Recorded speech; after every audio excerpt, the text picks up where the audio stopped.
Mari kita bersatu hati dalam doa. Tuhan, kami akan merenungkan kebenaran firman Tuhan. Kami akan belajar arti nama Yahweh Yireh. Biarlah Tuhan boleh berbicara kepada setiap kami. Biarlah kembali iman kami boleh dikuatkan. Biarlah kami kembali belajar akan kebenaran firman Tuhan. Hamba yang sudah menyiapkan boleh jadi berkat buat teman-teman di tempat ini. Terima kasih Tuhan, di dalam nama Tuhan Yesus Kristus kami berdoa. Amin. Silakan duduk teman-teman. Selamat hari Minggu. Shalom. Tadi kayak ada boy band 2 di depan ya. Teman-teman, mari kita akan melanjutkan pembahasan memasuki masa Lent kelima sebelum kita memasuki Jumat Agung dan Paskah. Kita akan merenungkan satu arti nama Yahweh Yireh. Saya lebih suka menggunakan Yahweh Yireh, bukan Jehovah Jireh, karena memang di dalam Ibrani penulisannya Yod-He-Waw-He dan Yireh. Jadi saya prefer menggunakan tema Yahweh Yireh. Mari kita buka Alkitab kita, Kejadian 22 ayat 9 sampai 14. Saya akan bacakan buat setiap kita. Ini adalah bagian di mana kata Yahweh Yireh itu keluar. Kejadian 22 ayat 9 sampai yang ke-14. Kemudian mereka sampai ke tempat yang diberitahukan Allah kepadanya. Abraham mendirikan mezbah di sana, menyusun kayu mengikat Ishak anaknya dan meletakkannya di mezbah itu di atas kayu api. Abraham lalu mengulurkan tangannya dan mengambil pisau untuk menyembelih anaknya. Namun berserulah malaikat Tuhan dari langit kepadanya, "Abraham, Abraham," sautnya, "Ya Tuhan." Lalu ia berfirman, "Jangan bunuh anak itu dan jangan lakukan apa-apa kepadanya. Sebab sekarang telah ku ketahui bahwa engkau takut akan Allah dan tidak segan-segan untuk menyerahkan anakmu yang satu-satunya itu kepadaku." Lalu Abraham menoleh dan melihat seekor domba jantan di belakangnya yang tanduknya tersangkut dalam belukar. Abraham mengambil domba itu lalu mempersembahkannya sebagai kurban bakaran pengganti anaknya.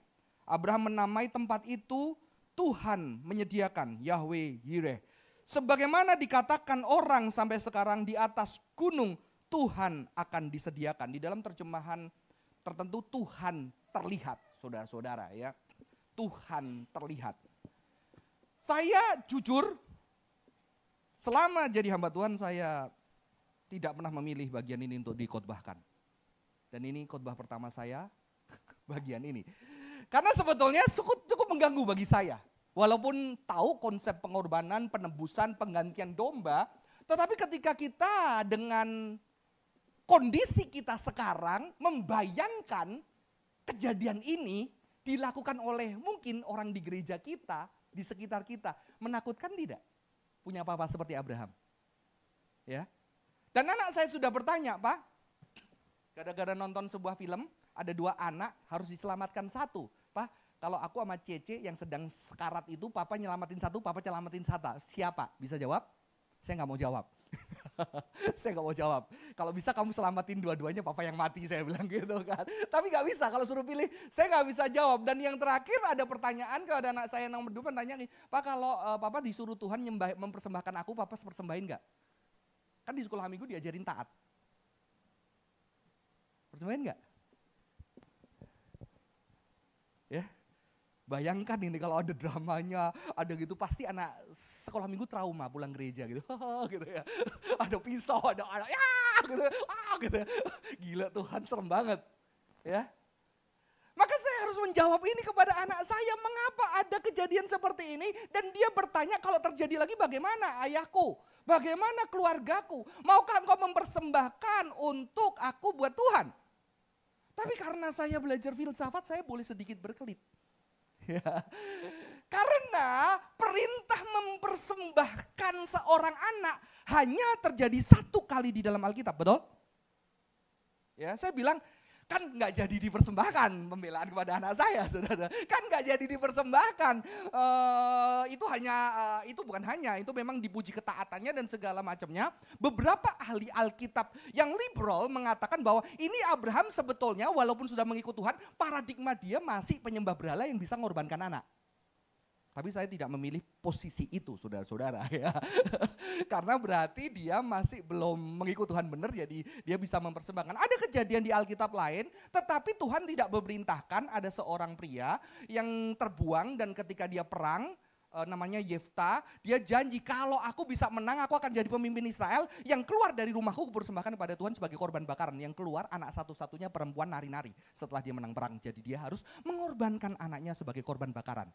Beberapa penafsir mengatakan, oh itu korbannya nggak bakaran sih, korban nggak kawin gitu ya. Whatever, tetapi ternyata sebetulnya saya lebih prefer itu memang bakaran. Tetapi itu tidak diperintahkan Tuhan, mengerti? Itu karena nasar dia sendiri. Dan hanya di bagian ini sebetulnya teman-teman, yang harus kita tidak bisa menjadi sebuah generalisir kalau event ini akan terulang, mengerti? Itu pembelaan saya sebagai seorang yang belajar filsafat bahwa sebuah event itu singular, unexpected, and unrepeated. Ya. Sebuah event terjadi, mungkin saya tidak bisa menjelaskan secara puas kepada anak saya hanya menyatakan bahwa ya memang tertulis tetapi tidak dikorbankan. Intinya nggak dikorbankan. Tuhan melarang itu ya, karena akhirnya ini adalah sebuah pelajaran.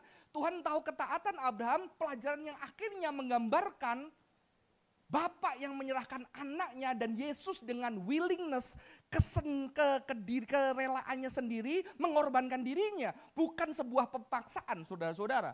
Tetapi Abraham tidak pada bagian ini. Abraham memang taat, setia, walaupun saya tetap tidak bisa menjelaskan. Ada pembacaan filsafat tentang ini tapi terlalu rumit ya. Jadi saya nggak akan bahas. Salah satu filsuf yang bernama Kierkegaard membahas tentang hal ini. Tapi saya hanya melihat bahwa ini adalah sebuah kejadian singular yang tidak bisa digunakan untuk setiap kita mengorbankan anak kita, mengerti?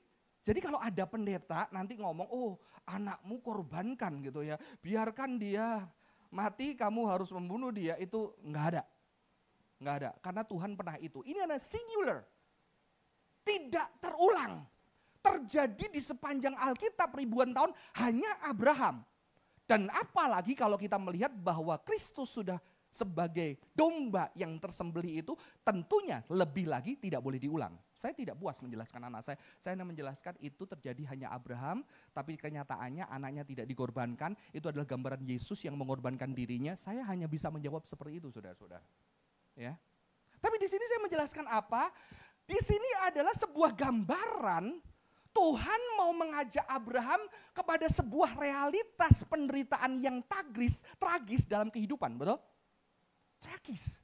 Menunggu puluhan tahun, anak satu-satunya yang akhirnya lahir di usia tua, yang begitu sudah didekap, dicintai, udah dininabobokkan, sudah dirawat, sudah ketakutan kehilangan, dan akhirnya disuruh harus menghadapi kenyataan anak ini harus mati di tangan ayahnya sendiri. Ya, tragis. Tragis ini saya bayangkan seperti keluarga yang mungkin orang tuanya harus terbaring di rumah sakit, ya, disuplai alat, Anda sudah tidak punya uang, tapi ini tidak disuruh Tuhan ya, kenyataan keadaan seperti itu, Anda harus memilih, tapi tidak dibayangkan, tidak bisa dibandingin ini, karena setiap kejadian singular ya. Anda harus memilih untuk bagaimana mungkin supply hidupnya, makanannya nggak dicabut, tetapi pemompa jantungnya atau yang apa, yang bukan makanan, karena nanti kalau makanan eutanasia begitu kan. Jadi, dan Anda harus dengan sedih, dengan kesedihan merelakan itu, saudara-saudara.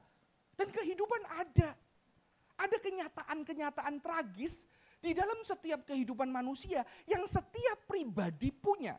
Jadi kalau saya memahami ayat ini secara eksistensial, saya mengajak kita memahami bahwa Tuhan sedang mengajak manusia berhadapan dengan sebuah kenyataan kehidupan yang tragik.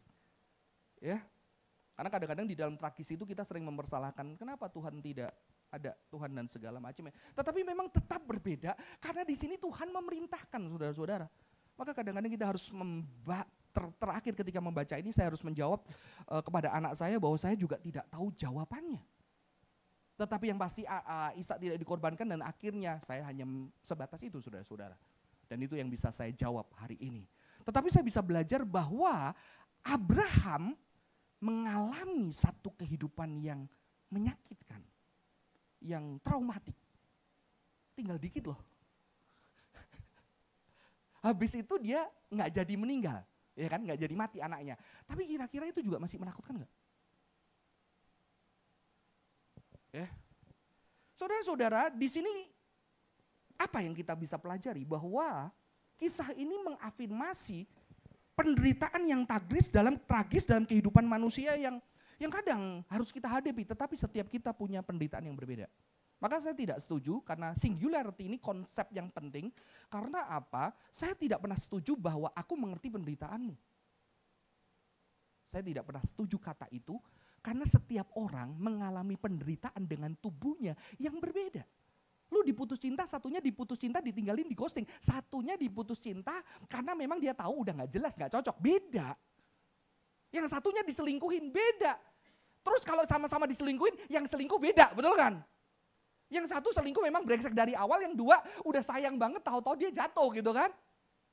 Beda. Setiap penderitaan itu singular. Singular. Maka sebetulnya ketika kita melihat singularity itu, kita juga bisa melihat penderitaan Kristus sebagai sesuatu yang singular, yang kita tidak pernah memahaminya. Kita berusaha mengerti, tapi kita nggak pernah memahami karena apa? Kita manusia 100%, Yesus manusia, firman yang menjadi manusia. Kita nggak mengerti penderitaan Maria. Penderitaan itu singular. Maka ketika kita sebagai saudara seiman, ketika kita melihat teman-teman kita menderita, jangan gampang-gampang, gua ngerti rasanya. Kalau Anda bilang, gua pernah sih, tapi kita beda, sama-sama sakit pasti. Mungkin kamu kayaknya lebih sakit, it's okay. Tapi aku gak pernah mengerti. Karena anakmu sama kamu kisahnya udah bersama kamu. Suamimu sama kamu, aku berbeda, saudara-saudara. Dan inilah yang saya percaya bahwa ini adalah singularity dari sebuah penderitaan yang terjadi.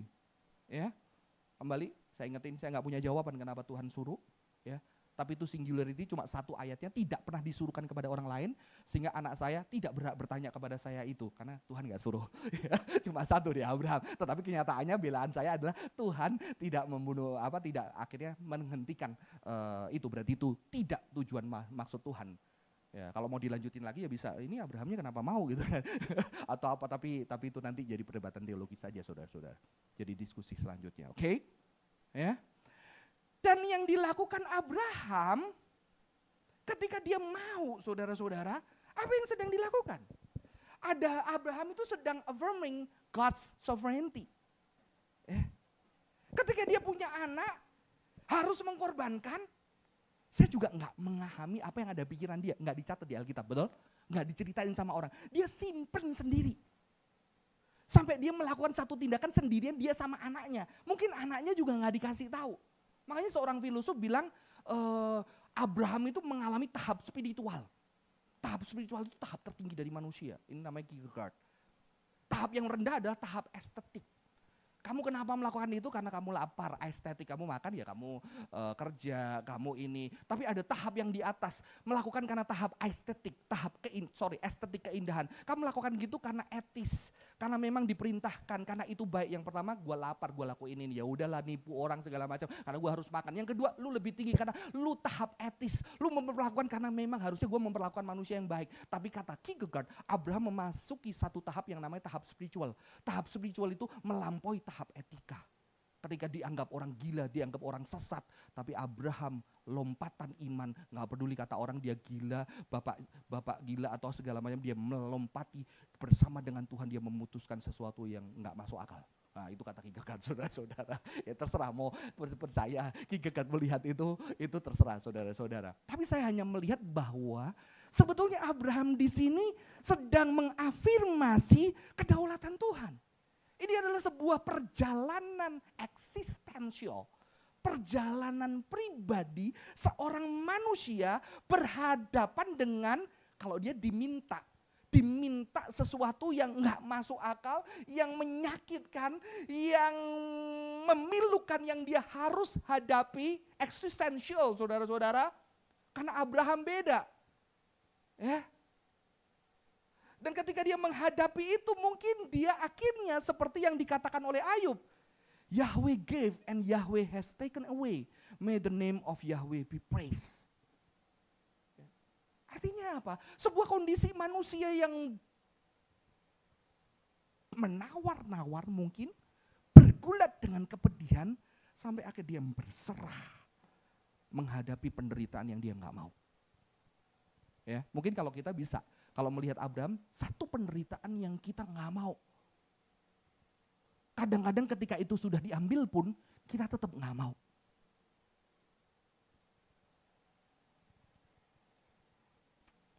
Saudara-saudara, ini berat sebetulnya, khotbah yang bagi saya cukup berat. Ketika Ayub berhadapan dengan kondisi ketika anak-anaknya semua mati. Kalau kita baca Alkitab masuk akal enggak? Setan bilang, Tuhan itu, ini lihat Ayub ini sangat setia. Iya, kamu lindungi istri ya, coba kalau enggak, oke silahkan setan. Habis semua anaknya sehari.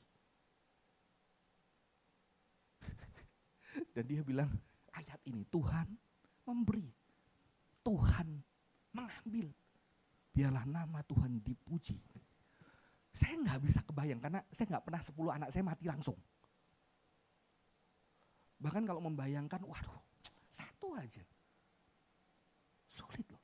Maka ini sebuah existential journey, sebuah pengalaman pribadi yang kadang mungkin nggak anak, tapi ada hal yang berharga yang harus, entah kenapa kamu tidak berdaya, kamu mungkin punya kemampuan, kamu mungkin punya uang, kamu punya kecerdasan, tapi ternyata itu tidak kamu dapatkan dan kamu harus, kalau kamu percaya Tuhan, melepaskan itu kepada kedaulatan Tuhan. Kalau kamu tidak percaya Tuhan, kamu bilang bahwa ya udah gue nggak bisa rubah dengan uangku, betul?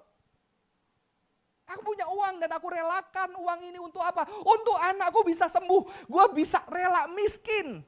Kamu bahkan bisa mengatakan gue bisa beri tubuh gue gantiin anak gue yang sembuh, yang gue yang mati. Tapi ternyata kamu gak bisa melakukan itu, betul? Kamu udah bisa menggantikan anakmu. Ini adalah sebuah ketidakberdayaan manusia berhadapan dengan satu kedaulatan, kenyataan sesuatu yang tidak bisa berubah. Yang menyakitkan kalau gak bisa berubah, enak gak apa-apa. Yang menyakitkan yang sulit. Sakit yang tidak sembuh, orang yang kita cintai memiliki kelemahan, saudara-saudara. Sebuah tragedi kehidupan yang ternyata saudara-saudara juga dialami oleh anak-anak Tuhan. Bahkan anak-anak Tuhan yang sangat setia. Ya. Maka kekristenan ada janji, ada berkat, amin. Kita harus mengafirmasi itu. Tapi juga menyadari realitas hidup. Adanya kesulitan-kesulitan yang kita harus mengafirmasi kedaulatan Tuhan. Dan justru kata Yahweh Yireh terjadi di dalam kondisi-kondisi seperti ini. Ya. Allah yang menyediakan. Tapi sebetulnya kata menyediakan kurang tepat. Ya. Yahweh Yireh, the Lord will provide, Yahweh will provide, kurang tepat, walaupun tetap bisa dimengerti itu, saudara-saudara. Ya. Saudara-saudara, kata Yahweh Yireh sebetulnya dari kata Ibrani Ra'ah. Ra'ah artinya melihat. Makanya tokoh Alkitab menjelaskan menyediakan. Karena ketika Yahweh melihat, Yahweh itu adalah Yahweh yang melihat past, present, future. Yahweh yang melihat di dalam kekekalan, ketika dia melihat dia tidak sendirian, dia hadir di sana. Tapi yang membuat saya heran, mengapa dia cuma melihat? Ketika ada kondisi berat, Yahweh melihat.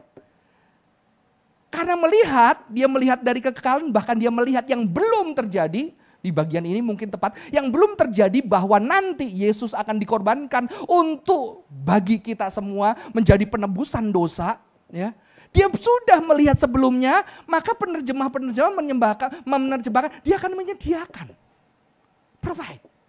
Karena di dalam ayat ini dilanjutkan dengan dia menyediakan anak domba, sehingga Abraham tidak perlu mengorbankan Ishak, betul? Tapi sebetulnya terjemahan yang tepat Yahweh itu melihat. Karena melihat akhirnya di bagian yang nanti. Di gunung ini Tuhan terlihat, Yahweh terlihat. Ini lebih cocok permainan katanya. Yahweh melihat, disediakan domba, melihat apa? Abraham yang sedang bergumul. Abraham yang sedang menderita. Dan Yahweh menyediakan. Dan di situ Yahweh terlihat.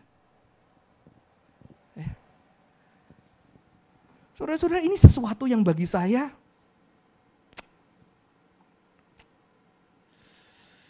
luar biasa. Ketika kehidupan yang begitu tragisnya, begitu dekat dengan maut, janji Yahweh Yireh dinyatakan. Bukan ketika kita baik, ketika sedang di ujung tanduk, Yahweh Yireh, Yahweh melihat. Saudara-saudara, ada sebuah lukisan, saya enggak hobi lukisan ya, karena enggak mudeng ya. Lukisan-lukisan klasik, pengen, cuma udah enggak ada waktu lihat, tapi ada satu lukisan Rembrandt. Ya, saya coba baca-baca ya, ini menarik sekali. Komentator mengatakan bahwa lukisan ini seperti teater yang sangat jenius. Mengapa? Di sini dikatakan saudara, ternyata orang lukis itu detail banget. Tangan malaikat yang mencengkeram tangan Abraham, tangan malaikat itu lebih lembut. Ya. Tapi tangan Abraham lebih gelap karena dia bergulat. Dia nggak kuat gitu ya. Dia bergulat dan kita lihat kontras tangan Abraham yang menutupi wajah daripada Ishak. Artinya apa? Ishak ini diikat dan ditutupi wajahnya. Itu adalah lambang teror dan ketidakberdayaan yang begitu dahsyat. Jadi Rembrandt cukup melihat ini menyeramkan begitu ya. Ya, ada tangan yang menutup anaknya sendiri, tapi dilihat bahwa kulitnya sangat soft lembut dibandingkan Abraham. Lambang ketidakberdayaan. Dan saudara tahu lambang pisau ini yang terjatuh tetapi arahnya tetap ke arah leher. Ya, masih tertuju ke leher Ishak. Jadi ini ada satu kelembutan, tapi juga ada satu brutalitas yang mengerikan yang digambarkan Rembrandt ketika menggambarkan kisah ini. Ya, sebuah kenyataan hidup yang begitu mengerikan, menakutkan, tinggal dikit. Di situ ada tangan melalui malaikat yang lembut, yang begitu lembut, menghentikan dan menyatakan Yahweh Yireh. Yahweh menyediakan. Saya izin kepada seorang teman yang sedang punya sakit, yang belum tahu bakal sembuh atau enggak. Yang belum tahu. Sekarang pengobatan hanya menahan supaya itu tidak selesai. Dan suatu hari teman kita mendengarkan playlist lagu dari Cimel, dan ketika nyanyi ada lagu The End of Day atau apa. Dan dia ketakutan. Dia menangis. Dia nangis sendirian. Kan dia nggak tahu aku akan berakhir atau aku masih hidup lagi. Masih muda. Tapi ketika di situ, di dalam pengalaman spiritual, ketika dia menutup mata di dalam ketakutan, dia melihat ada Yesus dengan wajah yang memeluk dia dan menangis bersama dia. Habis itu tambah takut. Kenapa? Kok Yesusnya nggak ngomong apa-apa? Gue cuma tenang. Dan dia tanya, setelah ini apa? Aku masih hidup? Atau aku bersama Tuhan? No answer. Saudara, ini pengalaman spiritual. Saya bilang iya ya, nggak tahu ya. Tapi yang pasti sekarang lu cerita lu masih hidup sih. We don't know. Dan kita terus berdoa untuk miracle. Tapi yang gue satu tahu pasti. Dengan kondisi yang seperti ini sulit bagimu benar-benar bisa menyangkali Tuhan itu nggak real. Orang bilang lu halusinasi atau segala macam, terserah. Ya, emang Tuhan nggak bisa pakai halusinasi kita. Apalagi kalau kamu belajar Carl Jung yang namanya psikologi psychoanalytic itu, ternyata imagination itu sangat bisa menyembuhkan kita. Makanya kita nonton film mengalahkan dragon karena kita punya dragon kita masing-masing semua ada. Tuhan bisa pakai semua itu tuh saudara-saudara. Dan apakah tidak ada kemungkinan itu sebuah pengalaman rohani yang nyata? Ada Allah yang melihat, yang hadir, yang terlihat. Di sana. Di tengah penderitaan yang begitu dalam, yang begitu menyakitkan saudara-saudara. Jadi kata Yahweh Yireh diberikan di dalam kondisi-kondisi kita yang hidup, yang di dalam kondisi yang berat. Bukan menyediakan kita makan hari ini, oke, no. Menyediakan sesuatu pengganti. Artinya apa? Dia ada di sana melihat segala penderitaan, melihat segala prosesnya, melihat pergulatan batin Abraham, melihat Ishak, melihat setiap detik jantungnya, ketakutannya, kekhawatirannya, tarik ulur antara menyerahkan dan tidak menyerahkan. Dia ada di dalam setiap perjalanan dan dia ada di sana dan Anda akan melihat dia. Maka ketika kita di dalam sebuah pergulatan hidup sulit, keluarga yang berantakan, sakit yang tidak bisa sembuh, pekerjaan yang sulit didapatkan, diberhentikan dari pekerjaan, relasi yang berantakan, di situ adalah satu tempat kita untuk mengalami Yahweh Yireh.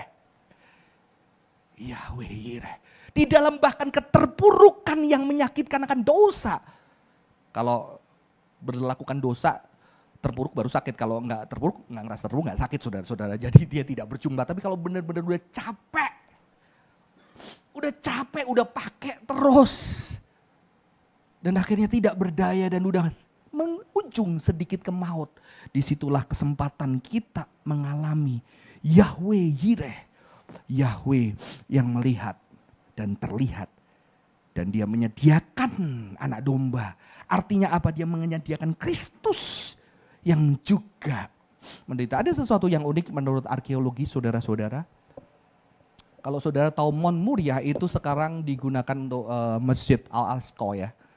Itu di sana posisinya. Dan ternyata Golgota, tempat domba Lamb of God itu tersembelih yang katanya Yohanes itu ada di sekitar 1/4 mil dari jarak Gunung Moriah. Saudara-saudara. Jadi di sini adalah lambang pemberian diri Allah yang penuh di dalam Kristus. Maka sebetulnya bagi orang Kristen bersyukur harus jujur. Bersyukur dengan yang ada, bukan yang tidak ada. Makanya saya paling kesel ya, kalau di gereja tahu-tahu orang bilang bersyukur buat oksigen, gak ada oksigen mati lo. Ya kan? Ya bisa, baru sadar ya. Tapi kadang-kadang itu sedikit kurang real. Tapi kalau kita ke puncak seger, gak usah suruh bersyukur, aduh seger banget gitu kan. Maka kadang-kadang kalau di Jakarta sesak nafas kita, lagi influenza suruh bersyukur oksigen, susah gitu ya. Tetapi bersyukurnya mungkin apa? Gila gua influ ini gua masih bisa ngerasain makan enak hari ini gitu kan. Ya kan? Gue gini masih bisa datang melayani, gue masih bisa nemenin anak gue masih bisa jaga. Ketika aku kondisi udah gak kuat, aku masih bisa jaga anakku 3 hari di rumah sakit. Waduh bersyukur, gue masih punya kekuatan. Setelah itu KO, coba gue gak KO gitu kan. Ya. Anak saya masuk rumah sakit yang lalu saya, waduh gak bisa jaga. Saya, wah kayak mood perang, tapi ternyata bertahan 2 hari, untung sudah keluar saudara-saudara. Kalau enggak saya yang masuk rumah sakit. Ya, karena sehari 2 masuk IGD ya. Jadi dari jam 3 pagi sampai sore itu saya masuk rumah sakit. Tetapi di sini artinya apa saudara-saudara? Bersyukur ketika kita tidak ada alasan bersyukur. Ada kenyataan kehidupan orang yang benar-benar sulit lagi menemukan dia alasan bersyukur. Mungkin kita bisa melihat satu-satunya korban syukur. Itulah korban anak domba. Yang ada, yang menderita, yang menggantikan dosa kita. Yang menunjukkan cintanya kepada kita. Ya. Bersyukur karena keselamatan itu. Bersyukur karena anugerah cinta itu. Mungkin kalau kamu punya keluarga, kadang kalian sama-sama berat. Ya, sama-sama susah, ekonomi lagi hancur, sama-sama sakit atau gak tahu apapun. Gak ada yang bisa disyukuri hari itu. Tapi ternyata ada cinta. Anakmu yang masih bodoh-bodoh gak tahu, papa ayo kita berdoa papa sembuh ya. Nak gak ada obatnya, gak ada nak. Kolesterol itu gak bisa disembuhin ya. Saya baru tanya dokter DG kemarin ya. Kolesterol kalau udah ada tumbuh plaknya gak bisa sembuh. Ya udah terlanjur, tapi obatnya itu ngencerin darahnya supaya gak tersumbat, ngerti? Makanya olahraga tidak menghilangkan plak itu, sorry. Olahraga mengencerkan darahmu, ya sehingga nggak ngeplak lagi kalau tambah lama kebuntu jantungmu mati, stroke kamu, ngerti? Tapi di dalam kondisi itu pun ada anak kita berdoa. Saya tetap percaya mujizat bisa terjadi, amin. Tetapi ada kenyataan-kenyataan. Kita harus menghadapi dengan segala itu. Dan ternyata yang bisa kita syukuri apa? Yang kita bisa syukuri adalah orang-orang yang ada di samping kita. Yang sama-sama yang terus mencintai kita di dalam kondisi apapun, betul? Dan salib itu sebagai sebuah bukti apa? Bukti bahwa cintanya terhadap kita tidak akan pernah berubah. Apapun kondisi kita, pada kondisi baik, pada kondisi lemah, cintanya tidak berubah. Kamu miskin, kamu kaya, wajahmu lagi cantik banget, atau kamu udah keriput sampai gak ada orang yang lihat kamu. Kamu mau tarik benang sebenama banyakmu, kamu mau suntik DNA salmon, kamu mau setrika apapun itu udah nggak bisa. Tapi cintanya itu ada buat kamu. Kalau cinta aja suami istri bisa, apalagi Tuhan. Salib itu melambangkan cinta yang begitu besar yang buat ada. Mungkin itu yang pertama kita bisa mensyukuri. Tapi memang tidak mudah, kenapa? Karena kita sudah mendengar pengorbanan Kristus sejak kecil, sejak SMA, sejak kuliah sampai gede, sampai menikah, sampai punya anak. Tapi kadang-kadang itu kita sudah terbiasa, dan bagaimana melihat itu sebagai sebuah hal yang penting, itulah yang perlu kita pikirkan dan bagaimana mengumulkan saudara-saudara. Ya. Jadi ketika berbicara tentang Yahweh Yireh, Yahweh yang melihat itu apa? Ternyata Yahweh yang juga memberikan dirinya, memberikan putranya, memberikan cintanya. For God so loved the world that he gave his one and only son. Saya suka terjemahan his one and only son. That whoever believes in him shall not perish but have eternal life. Saudara, kita harus tahu konteks ini. Waktu konteks Yohanes, orang-orang yang percaya Yesus, saya udah cerita, dibuang dari sinagoga. Dibuang dari sinagoga dan dikatakan apa? Hei orang yang percaya Yesus, kamu sudah bukan bagian Yahudi, sekarang namamu sudah dihapus dari kitab kehidupan, kamu akan binasa kekal. Makanya orang-orang Kristen yang percaya Yesus, sejak kecil kamu bersama dengan Tuhan di dalam kekekalan. Tahu dikatakan sama pendeta, rabai-rabai, sama keluarganya yang sangat rohani, lu neraka tempat lu.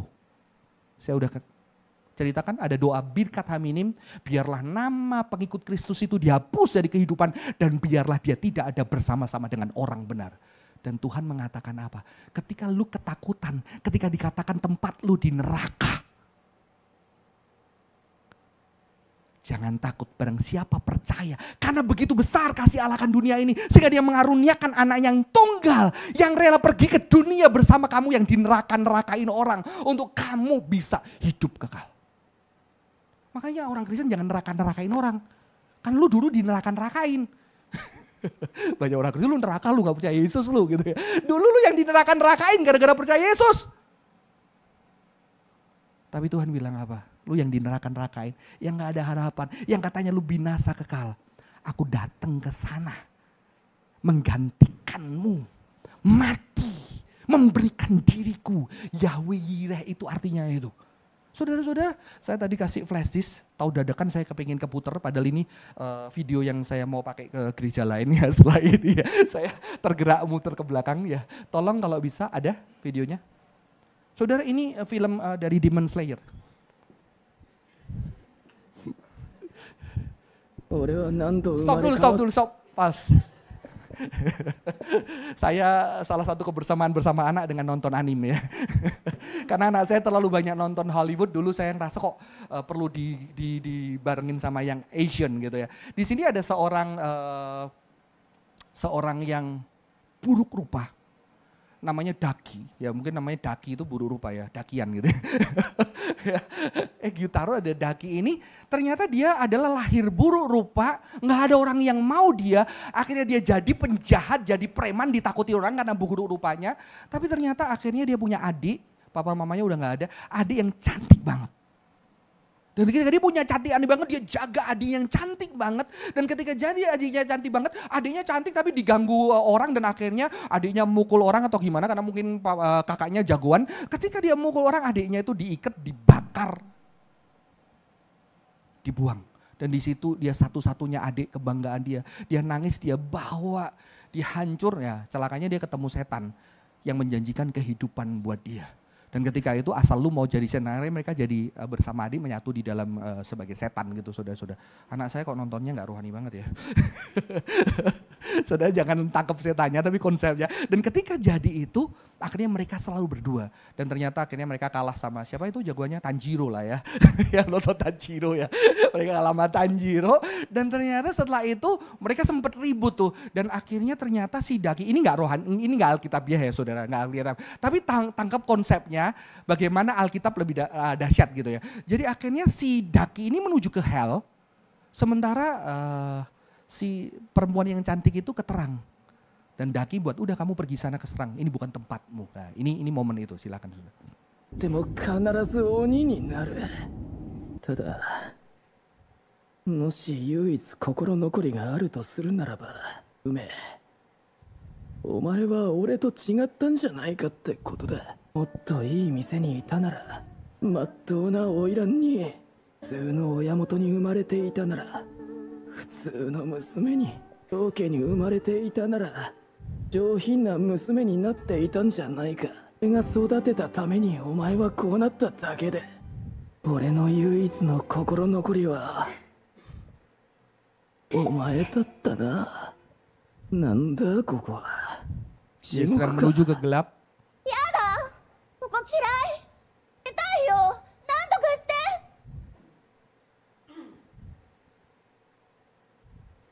こっちが出口？俺についてくるんじゃねなんで？え。ついてくんじゃねえ。ごめんなさい。うまく立ち回れなくて、もう足引っ張ってごめんなさい。お前とはもう兄弟でもなんでもない。俺はこっちに行くから、お前は反対の方。おい、離れない。絶対離れないから。何回生まれ変わっても私はお兄ちゃんの妹になる。私を嫌わないで。置いてったら許さないわよ。ずっと一緒にいるんだもん。約束したの覚えてないの？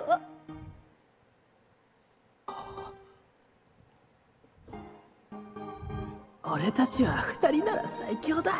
約束する。ずっと一緒だ。絶対離れない。もう何も怖くないだろ。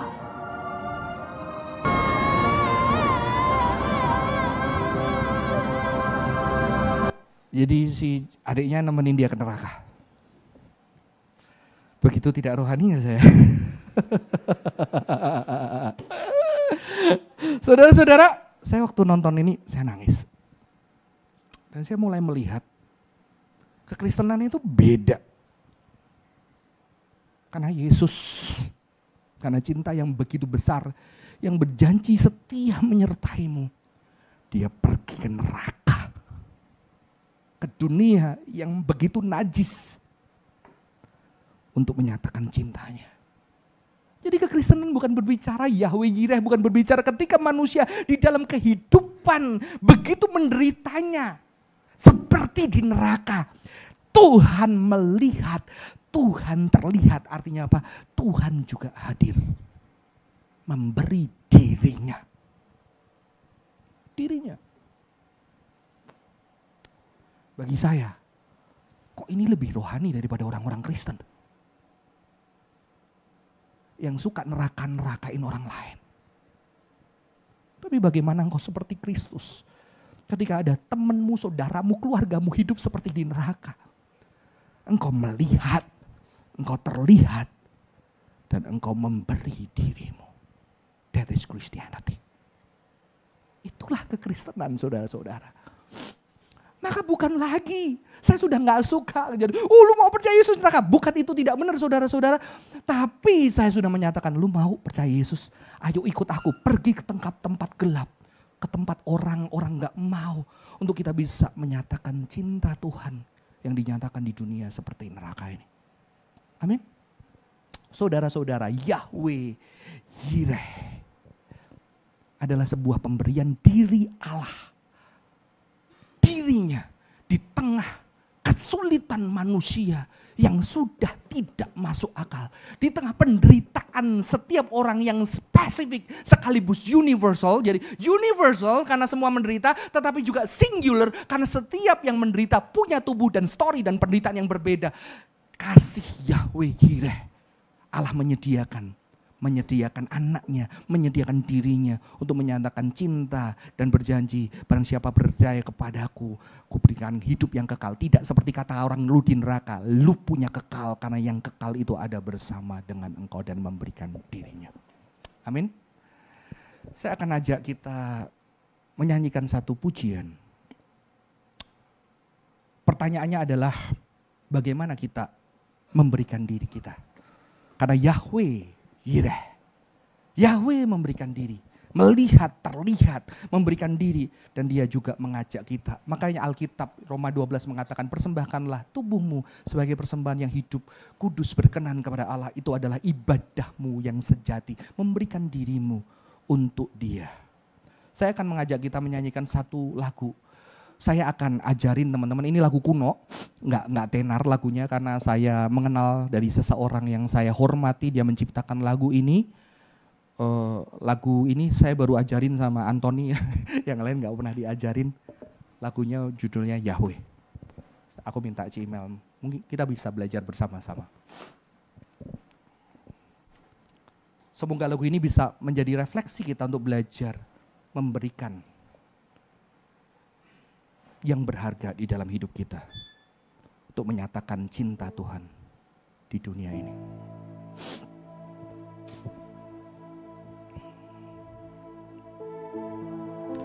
Saya agak lupa teksnya salah atau benar ya, karena udah lama banget nggak ada di YouTube, nggak ada di mana, jadi saya coba seingat saya.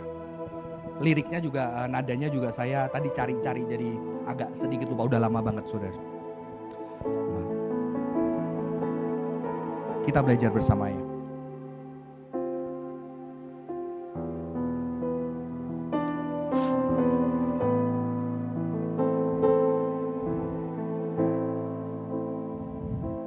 Masuk ke hadirat-Mu, sujud di hadapan-Mu, seluruh tubuh jiwaku mengikuti kehendak-Mu. Ini persembahanku, korban syukur bagi-Mu. Dengan segenap hidupku mengikuti teladan-Mu. Yahweh, Yahweh, Yahweh, Yahweh,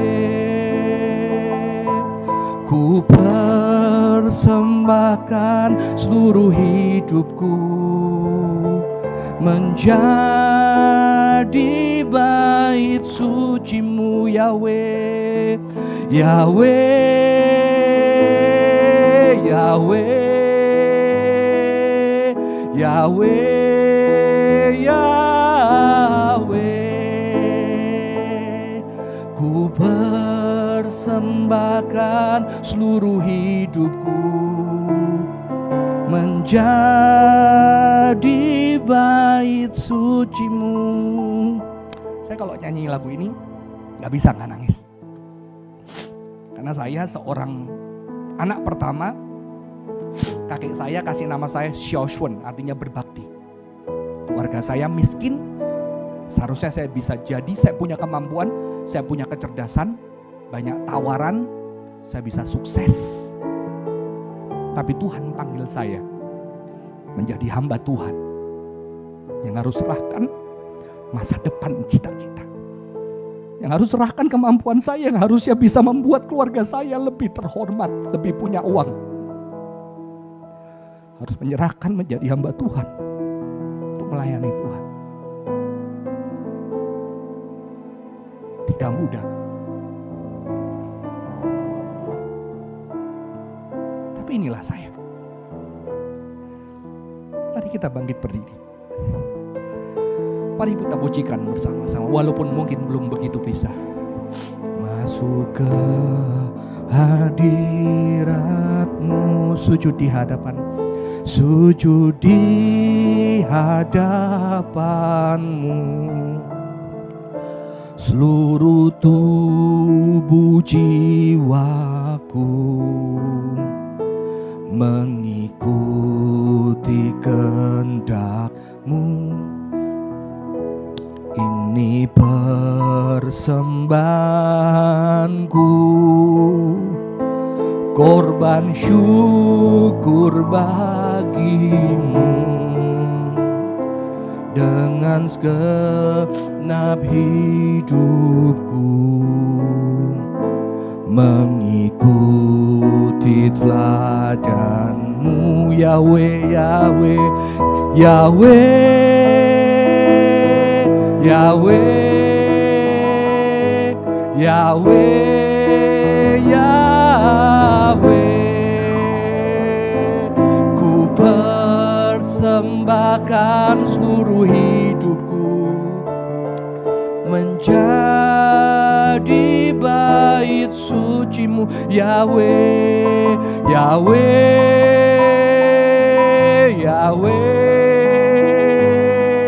Yahweh, Yahweh. Ku persembahkan seluruh hidupku menjadi bait suci. Sekali lagi dengan lembut, Yahweh, Yahweh, Yahweh, Yahweh, Yahweh.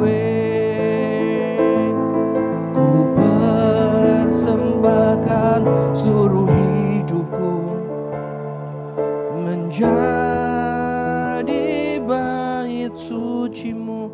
Teman-teman, sebelum kita berdoa, saya ajak kita membayangkan sesuatu. Coba kita buka tangan kita seperti ini.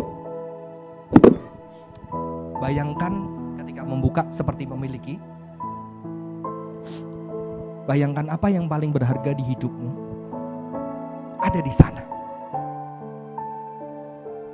Keluarga, karir, pernikahan, anak-anak yang kau dekap erat ada di sana. Kau dekap dengan erat di dadamu, gak boleh lepas. Pride kamu, karir, kepandaian, relasi, uang, harta ada di sana. Kau dekap erat. Kau dekap erat di sana. Yang kau sulit untuk lepaskan. Mungkin kau sudah punya rencana untuk anakmu ke depan jadi seperti apa.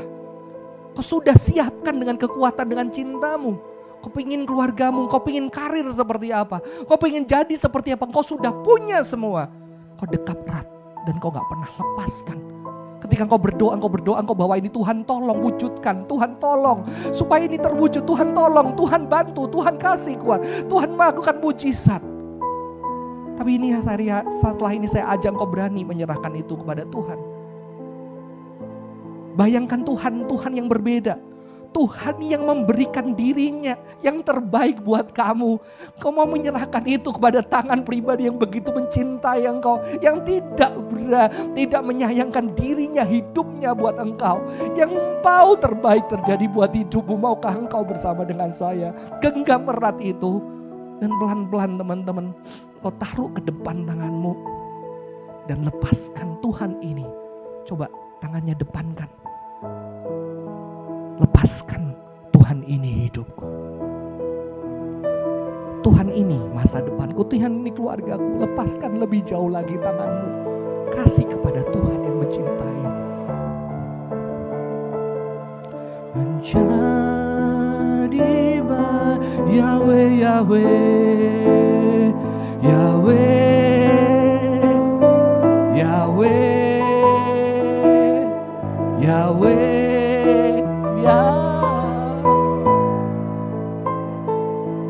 Ku persembahkan seluruh hidupku menjadi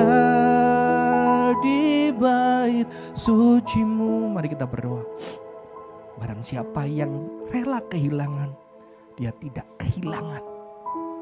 Kau mempercayakan kepada tangan yang tepat. Tangan Tuhan yang berani memberikan pergi ke neraka untuk menjangkau Engkau, menunjukkan cintanya. Tuhan, Engkau kami, lihat kami, segala hal yang berharga di dalam hidup kami. Engkau tahu Tuhan, dan biarlah kami belajar setiap harinya memberikan untuk Tuhan, mempersembahkan kepada Tuhan, mempercayakan di tangan Tuhan masa depan, kehidupan, relasi kami, anak kami, keluarga kami, karir kami, panggilan kami. Biarlah kami serahkan semua ke dalam tangan Tuhan. Kecerdasan, kepandaian Tuhan, kami serahkan semua ke dalam tangan Tuhan. Biarlah Tuhan melihat dan kami boleh dipakai Tuhan untuk menjadi berkat. Terima kasih Tuhan buat hari ini. Terima kasih di dalam nama Tuhan Yesus. Kami bersyukur dan berdoa. Amin. Silakan duduk, Tuhan Yesus memberkati.